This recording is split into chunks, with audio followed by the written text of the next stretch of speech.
임미현의 아침 뉴스. 최악의 미세먼지로 전국이 연일 몸살을 앓고 있습니다. 오늘 15개 시도에 비상 저감 조치가 발령됐고 수도권은 엿새 연속 저감 조치가 시행됩니다. 문재인 대통령은 모든 부처가 미세먼지 비상 조치에 나서라고 지시했습니다. 정부는 민간 부문으로 차량 이부제를 확대하는 방안을 검토하기로 했습니다. 이도훈 한반도 평화교섭본부장이 미국에 도착해 대북정책 조율에 들어갔습니다. 수도권 핵심 시설 방어를 위해 드론과 무인기를 탐지해 무력화시키는 레이더 9대가 다음 달에 전력화됩니다. 부산 항운노조가 조합원들을 동원해 현직 국회의원에게 쪼개기 후원금을 낸 정황이 포착됐습니다. 국민소득 3만 달러 시대를 맞았지만 고용 부진과 소득 양극화 때문에 서민들은 경제 성장의 과실을 체감하지 못하고 있습니다. 이상은 이 시간 주요 뉴스입니다.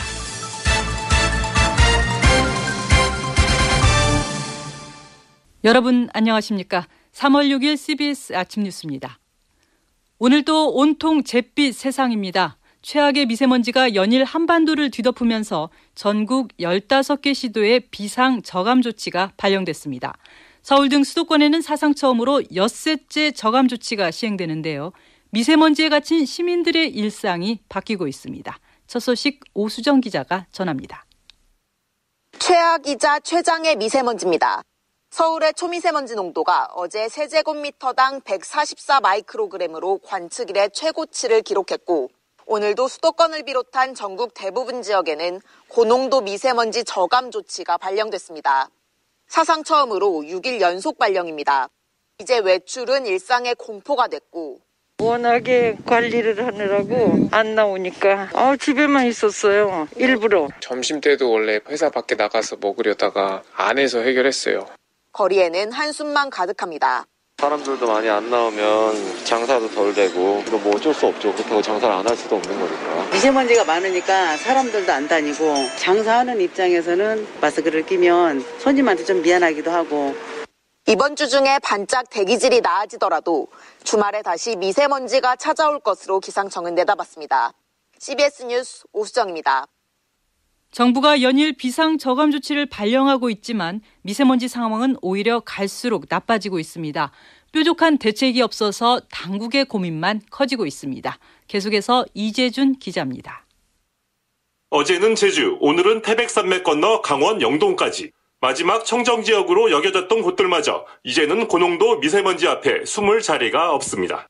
긴급 문자로 날아드는 비상저감 조치 발령만 오늘로 엿새째. 하지만 어제 12개 시도였던 대상 지역은 하루 만에 부산과 울산을 제외한 15개 시도로 오히려 늘어났습니다. 미세먼지 저감은커녕 갈수록 대기질이 더 나빠지고 있다는 뜻이어서 정부 당국도 골머리를 앓고 있습니다. 환경부 조명래 장관입니다. 중앙정부와 시도가 비상저감 조치라는 특단의 조치를 취하고 있으나 좀처럼 상황이 개선되지 않고 있어 마음이 무겁고 긴급 보고를 받은 문재인 대통령은 전 부처가 나서 비상조치를 취하라고 지시했습니다.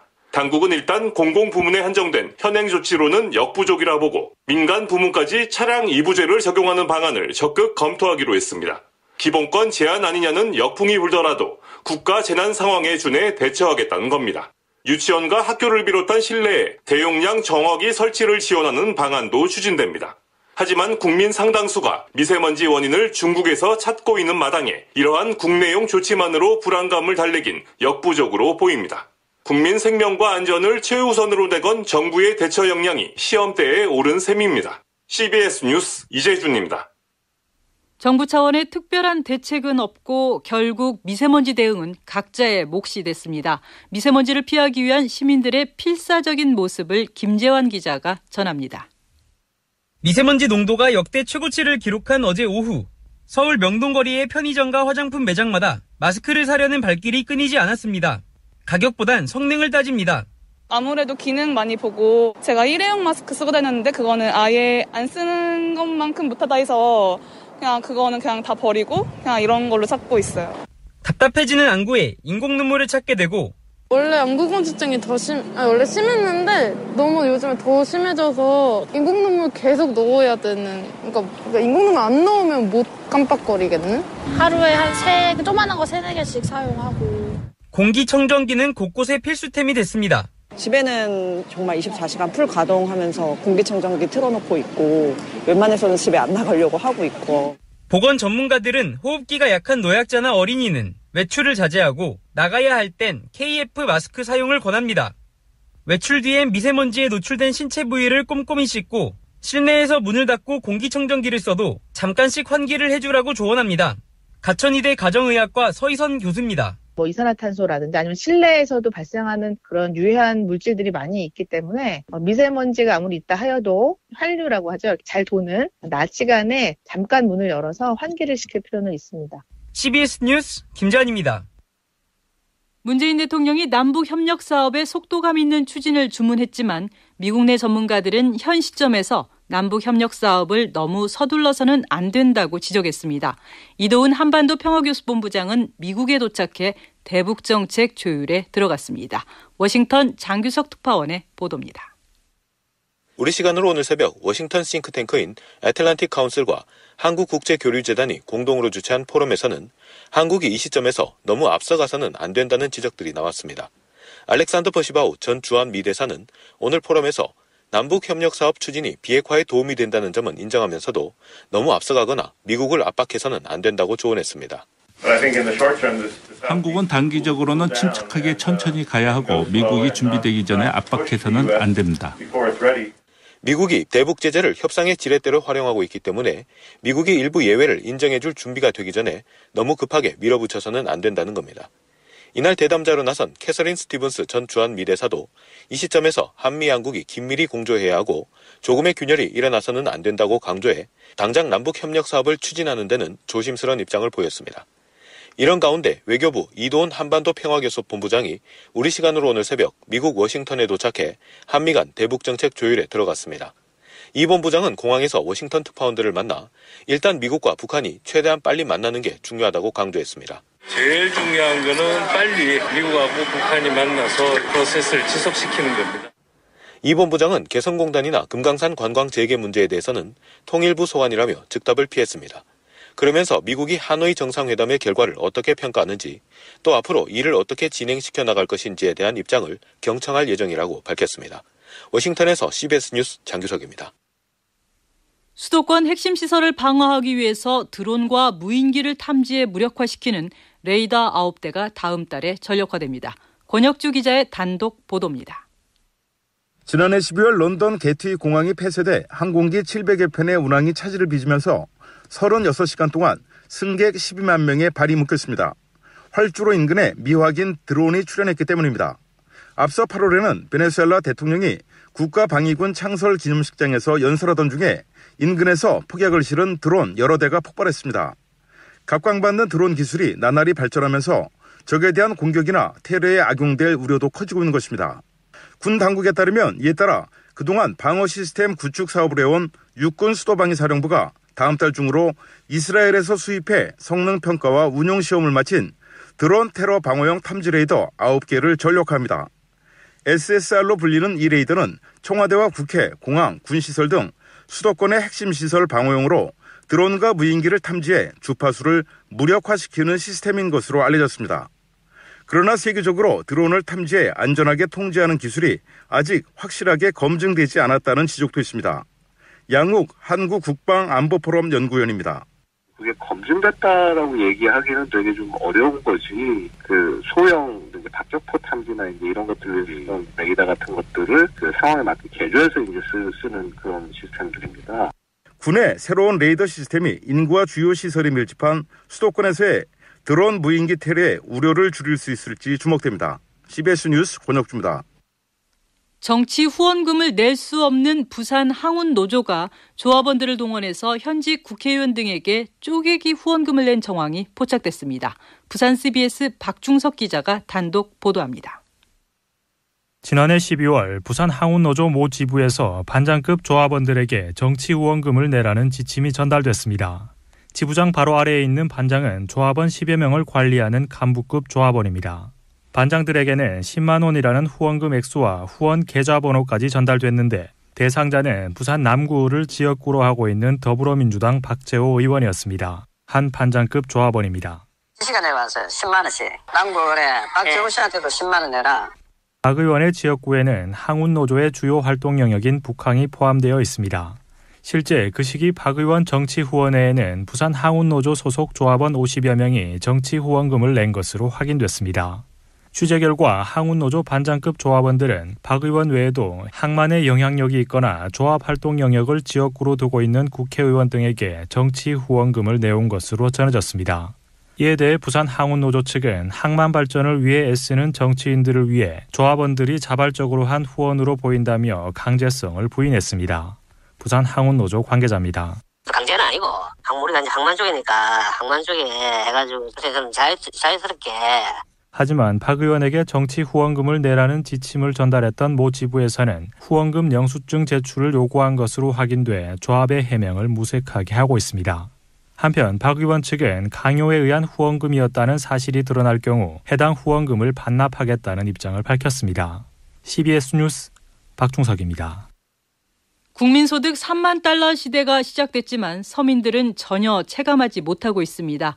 고용부진과 소득 양극화 등 구조적인 문제가 해결돼야 실질적인 소득 증대로 이어진다는 지적입니다. 장관순 기자입니다. 한국은행이 발표한 지난해 1인당 국민 총소득 GNI는 3,449만 4천 원, 3만 1,349달러입니다. 전국의 모든 4인 가구가 1억 3,700만 원씩 벌었다는 얘기인데 쉽게 체감되지 않습니다. 체감소득과의 괴리는 GNI를 산출할 때 가계뿐 아니라 기업소득과 국가의 세수까지 반영하기 때문에 생깁니다. 그래서 기업과 정부를 뺀 1인당 가계 총 처분 가능 소득 PGDI가 따로 발표됩니다. 최신 통계인 2017년치는 1,874만 2천 원으로 1인당 GNI의 사실상 절반 수준입니다. 소비하고 저축할 수 있는 실제 소득이 훨씬 적은 만큼 가계의 소득 증진 수단이 필요합니다. 문제는 고용 부진과 소득 양극화 탓에 기회가 줄고 있다는 겁니다. 통계청에 따르면 올 1월 실업자 수는 122만 명을 넘겼습니다. 지난해 4분기 균등화 처분 가능 소득 5분위 배율은 5.47로 4분기 기준 역대 최대의 양극화를 나타냈습니다. 한국은행 신승철 국민개정부장입니다. 1인당 GNI 3반부 시대에는 이런 소득 양극화라든지 구조적인 문제들을 좀 해결하는데 어떤 정책적인 노력들이 좀 필요하다고 생각합니다. 국민소득 4만 달러 시대 진입 등 지속 성장을 위해서는 저출산 고령화 문제와 가계부채 문제 등도 해결해야 한다는 지적입니다. CBS 뉴스 장관순입니다. 대한통운이 30년 만에 택배료를 올리자 다른 업체들도 요금 인상 움직임을 보이고 있습니다. 요금 인상에 직격탄을 맞는 곳은 온라인 쇼핑 회사들인데요. 이들의 부담은 결국 소비자들에게 전가될 가능성이 높습니다. 이재기 기자가 취재했습니다. 국내 최대 택배사인 대한통운이 이달부터 택배 요금을 올리자 경쟁업체들도 뒤따를 조짐입니다. 지난해 3분기까지 150억 원이 넘는 적자를 기록한 롯데로지스는 택배료 인상의 파장을 주시하고 있습니다. 택배업계 관계자입니다. 한지는 영업이익이 작년에 보니까 택배부만 한 2% 됐던 것 같고 롯데는 적자거든요. 거기도 이제 운임 인상을 해야 좀 회사가 정상적으로 돌아갈 수 있기 때문에 이게 아니면 같이 못 올려요. 택배 노조마저 요금 인상을 촉구하는 상황이라 도미노 인상은 시간 문제라는 시각도 있습니다. 요금 인상 직격탄을 맞게 된 곳은 온라인 쇼핑 업체들입니다. 만성 적자에다 택배료 인상 부담까지 안게 된 까닭입니다. 현재 택배를 기반으로 온라인 상거래를 하는 회사 숫자는 12만 개나 됩니다. 이들은 국내 상거래의 25%를 담당할 정도로 소비자 파급력이 간단치 않습니다. 옥션 관계자입니다. 어디든 부담이 가겠죠. 소비자한테 갈 수도 있는 거고 업계가 떠안을 수도 있는 거고 그래도 견딜만 하다 이렇게 하실 분도 있을 거고 그럴 것 같습니다.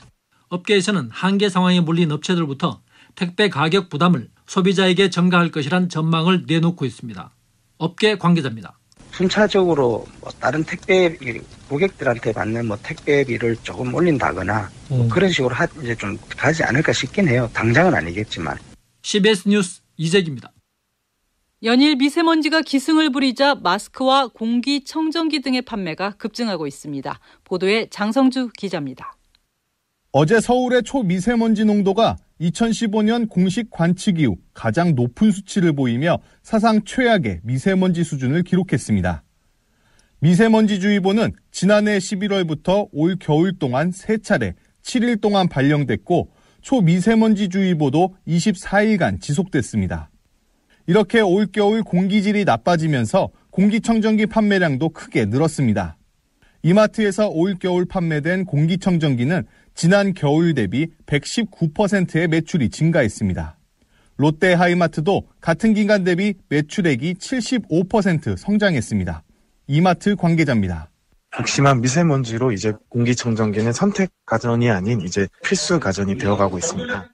의류에 묻은 미세먼지를 털어낼 수 있는 의류관리기 판매량도 눈에 띄게 늘었습니다. 올겨울 롯데 하이마트의 의류관리기 매출은 지난해 대비 125%의 성장을 기록했습니다. 기능성 마스크도 올겨울 이마트와 GS25 편의점에서 110%대 매출 성장을 보였습니다. 미세먼지와 중국발 황사까지 겹치는 올 봄에는 관련 제품을 찾는 고객들이 더 늘어날 전망입니다. CBS 뉴스 장성주입니다. 이어서 간추린 소식을 신지혜 아나운서가 전해드립니다. 마약류 투약 의혹을 받고 있는 서울 강남의 유명 클럽 버닝썬의 이문호 대표가 경찰에 출석해 10시간가량 조사를 받고 오늘 새벽 귀가했습니다. 이 대표는 마약 투약 혐의를 인정했는지, 버닝썬 클럽에서 마약이 유통된 것을 빅뱅의 승리도 알고 있었는지 등 기자들의 질문에 즉답을 피하고 수사에 적극 협조했다는 말을 되풀이했습니다.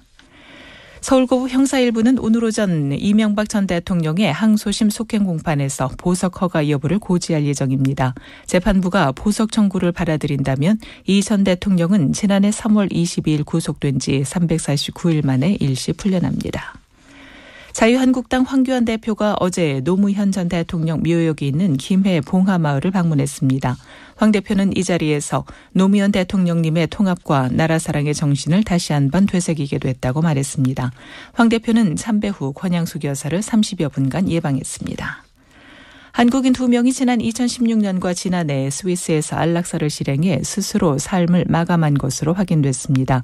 안락사를 돕는 스위스 시민단체인 디그니타스에 따르면 2016년 1명, 지난해 1명 등 모두 2명의 한국인이 이 기관에서 스스로 생을 마감했습니다.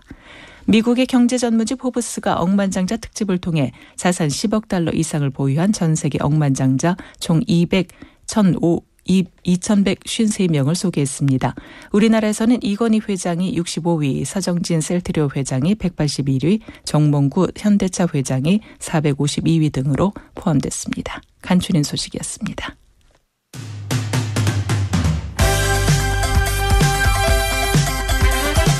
오늘의 뉴스픽.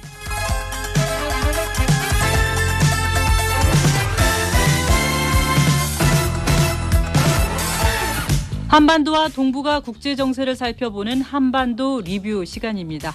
오늘도 홍재표 기자 나와 있습니다. 어서 오세요. 네, 안녕하십니까. 오늘 주제는 어떤 겁니까? 네, 2차 북미회담 정상회담 결렬 충격파가 아직 채 가시지 않았는데요. 네. 기대도 컸고 객관적 전망도 밝은 편이었기에 아쉬움은 더 클 수밖에 없습니다. 이처럼 뜻밖의 결과가 나온 것은 워싱턴 정치라는 변수를 빼놓고는 설명하기가 힘듭니다. 워싱턴 정치요? 네. 미국 국내 정치 때문에 국가 간의 협상마저 틀어진 셈이죠. 전형적인 강대국 외교인데요. 네. 오늘은 향후 협상에서도 결정적인 영향을 미칠 미국 국내 정치 변수에 초점을 맞춰봤습니다. 그런데 워싱턴 정치가 회담 결렬에 결정적 영향을 줬다, 이렇게 단정할 수 있나요? 네. 물론 북한이 워싱턴의 기류를 제대로 읽지 못하고 적절하게 대처하지 못한 실책이 큽니다. 하지만 아무런 합의도 없는 노딜 회담이 된 것은 미국이 얼워 나승식으로 요구 수준을 갑자기 높였기 때문이라는 게 일반적인 분석입니다. 네.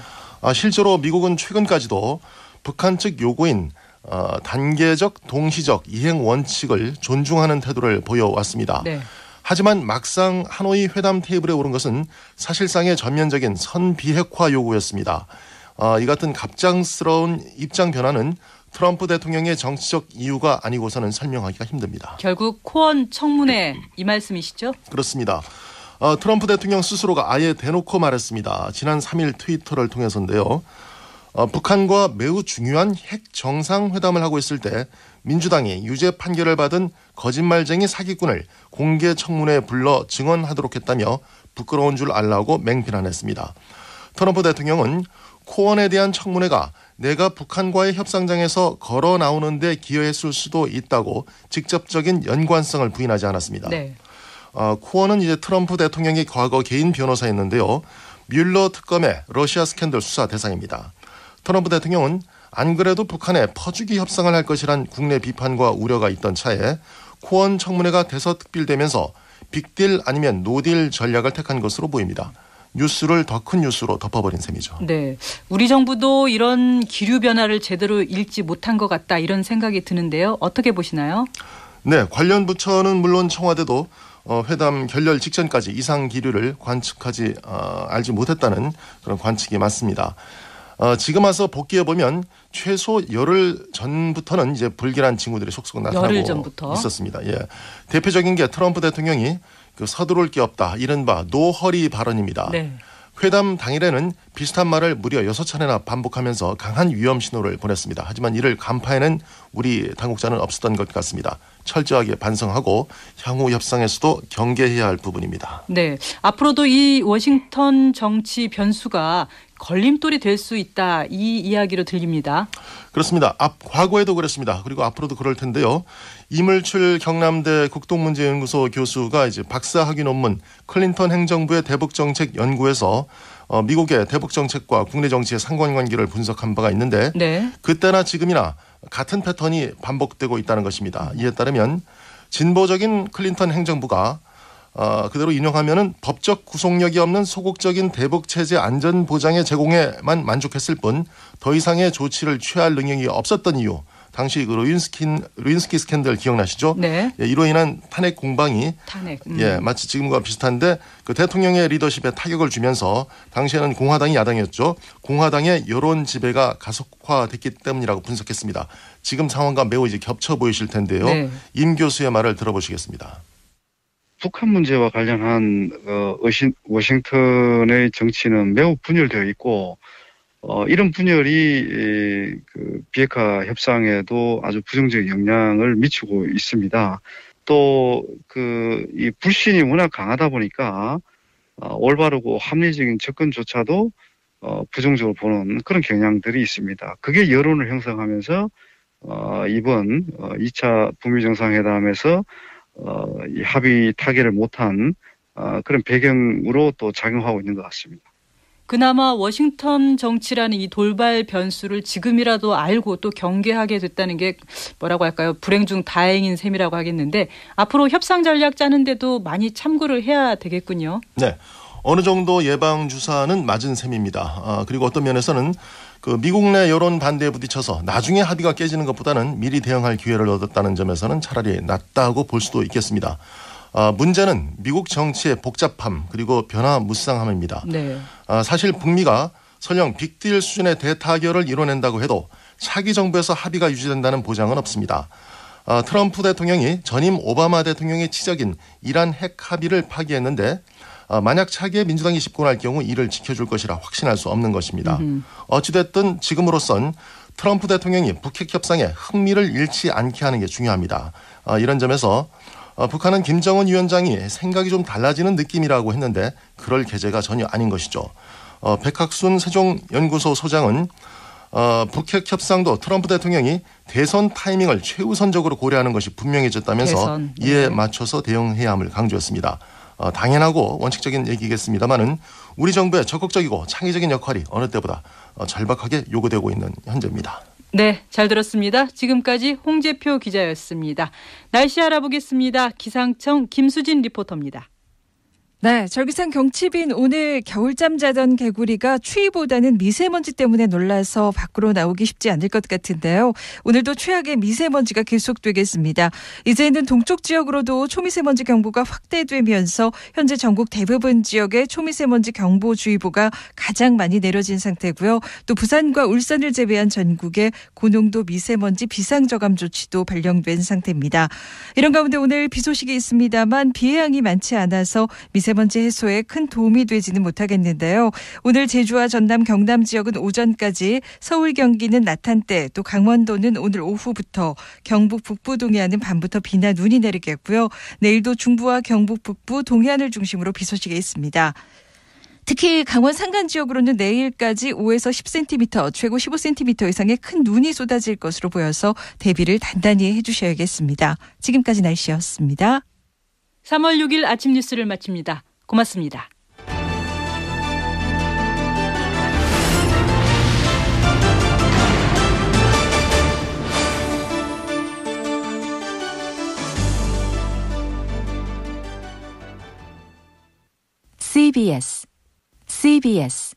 CBS